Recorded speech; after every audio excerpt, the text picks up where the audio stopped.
Today we're looking at the Sony Cybershot RX1, the world's first full-frame compact camera.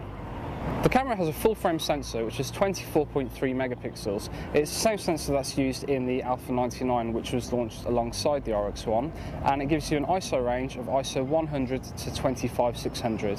That can also be extended down to an equivalent of ISO 50, and with the multi-frame noise reduction option, you can also extend that up to an equivalent of 102,400.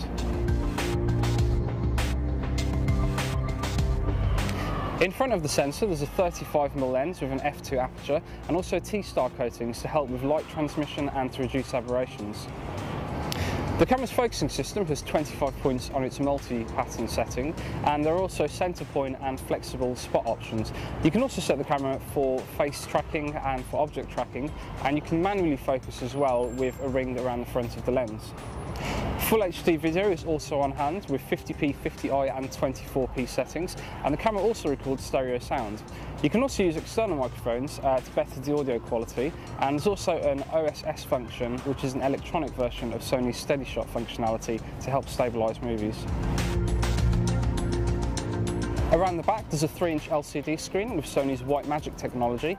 This fits in an extra white dot for every red, green and blue dot, and it gives it a really high resolution of 1.228 million dots.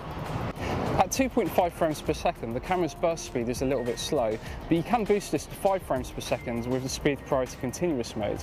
Elsewhere you can find lots of functionality that you can see on even cheapest Cybershot cameras, such as soft skin mode, auto portrait framing and of course Sony's sweep panorama technology.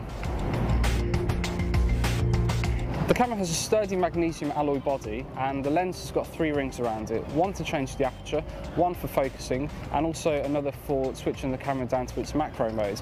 This allows you to get as close as 20 centimeters away from the subject, but at 0.26 magnification it's not quite a true macro mode. On the top plate there's a built-in flash with a guide number of 6 meters at ISO 100. There's also a mode dial and an exposure compensation dial. It's quite handy having the exposure compensation dial there, but it is quite easy to turn, which means that it can be accidentally knocked, especially when you're taking it out of your pocket. The camera's focusing system is generally quite prompt, although it does lack some of the speediness that we've seen on recent compact system cameras. In low light it does tend to hunt a little bit, and sometimes it just misfocuses or doesn't find focus at all, but if you're using it in good light you generally won't find these issues to be a problem.